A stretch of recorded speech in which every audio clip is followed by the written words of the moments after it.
So'nggi vaqtlarda yon atrofimizda ijtimoiy tarmoqlarda yo'l transport hodisalari haqidagi mudhish xabarlarning guvohi bo'lyapmiz.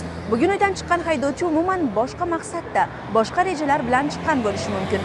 Ammo birgina noto'g'ri qo'yilgan qadam, e'tiborsizlik uni bu hayotni tark etishga sabab bo'lmoqda. Andijon viloyat Ichki ishlar boshqarmasi, jamoat xavfsizligi xizmati, yo'l harakati xavfsizligi boshqarmasi bilan hamkorlikda Taraqqiyot teleradio kompaniyasi bugungi reyd tadbirlarini boshlaydi.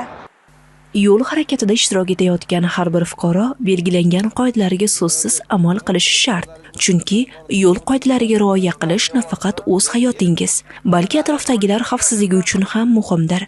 Qoidalarga beparvo munosabat esa ko'plab noxush hodisalarga sabab bo'lishi mumkin. Bugun Andijon shahrining Toshkent hamda Boburshoh ko'chalari bo'ylab kunduzgi kuchaytirilgan reyd tadbirlari o'tkazilmoqda. Ushbu reyd tadbirlarini o'tkazishdan asosiy maqsad yo'llarda harakat xavfsizligini ta'minlash, sodir etilishi mumkin bo'lgan yo'l transport hodisalarini barvaqt oldini olish, shuningdek, qo'pol turdagi qoidabuzarliklarga chek qo'yishdir. Barcha harakat qatnashchilaridan yo'llarda harakatlanish davomida belgilangan tartib qoidalariga amal qilib yurishligini so'rab qolamiz. Transport vositalari bilan bog'liq hodisa va jinoyatlarni hamda yo'l transport hodisalarini oldini olishga qaratilgan reyd tadbiri davomida ko'plab qoidabuzarliklar aniqlanib, ularga qonunda belgilangan tartibda choralar ko'rildi. Boburshoh va Toshkent ko'chalari kesishgan aylanma yo'lda harakatlanayotgan Damas rusumli avtomobil haydovchisi harakat vaqtida qo'l telefonidan foydalangani sababli yo'l-patrul xizmati xodimi tomonidan to'xtatildi. Haydovchiga qoidabuzarlik mohiyati tushuntirilib, uning harakati boshqalar uchun xavf tug'dirishi mumkinligi haqida ogohlantirildi. Shundan so'ng qonun talablari asosida haydovchiga nisbatan ma'muriy bayonnoma rasmiylashtirildi. Xuddi shu yo'nalish bo'yicha harakatlanib kelayotgan Gentra rusumli avtomobil to'xtatilib tekshirilganda, transport vositasining old oynalari belgilangan me'yorlarga zid ravishda ruxsatsiz qoraytirilgani aniqlandi. Amaldagi tartibga muvofiq mazkur holat bo'yicha haydovchiga nisbatan ma'muriy bayonnoma rasmiylashtirildi.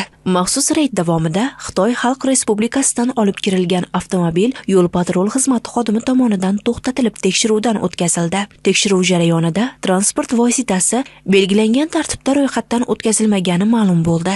Shuningdek, avtomobilning old oynalari ruxsatsiz qoraytirilgani ham aniqlandi.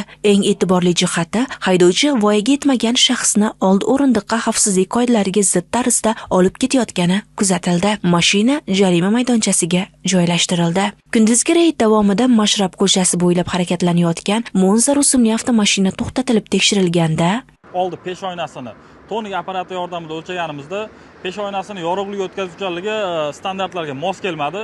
Shu sababdan haydovchiga nisbatan ma'muriy bayonnoma rasmiylashtiramiz deganimizda haydovchi ma'muriy bayonnomaga imzo qo'yishdan bosh tortmoqda. Shu sababli haydovchiga ma'muriy javobgarlik to'g'risidagi kodeksning 294-moddasi, ya'ni uni haq va huquqlari tushuntirilib, imzo qo'yishdan bosh tortganligi uchun xolislar ishtirokida ma'muriy bayonnoma rasmiylashtirilmoqda. Shuningdek, reyd davomida Mashrab ko'chasida harakatlanayotgan Gentra avtomobili to'xtatildi. Ushbu transport vositasini to'xtatganimizda oq rangli Gentra rusumli 60 va 944 EB bo'lgan avtomashina oldi laboy qismiga sonsiz zashti keyin qoraytirilgan tortib olganligi uchun tonik apparatimizni o'lchaganimizda foizi 64% ko'rsatganligi uchun jarima maydoniga olib kirib turamiz. Ma'muriy bayonnoma rasmiylashtirib. Guvohi bo'lganingizdek, Andijon shahrida o'tkazilgan nazorat tadbirida belgilangan qonun qoidalariga bo'ysunmasdan harakatlanayotgan, mavjud muammolarga bepisandlik bilan qarayotgan haydovchilarning avtomashinalari jarima maydonchasiga olib kirildi. Shuni ta'kidlash lozimki, bunday reydlar muntazam davom ettiriladi. Ularning asosiy maqsadi jarima qo'llash emas, balki yo'llarda xavfsizlikni ta'minlash, inson hayoti va salomatligini asrashdir. Har bir fuqaroning qoidaga rioya qilishi esa jamiyatimizda tinchlik va osoyishtalik ta'minlashga xizmat qiladi.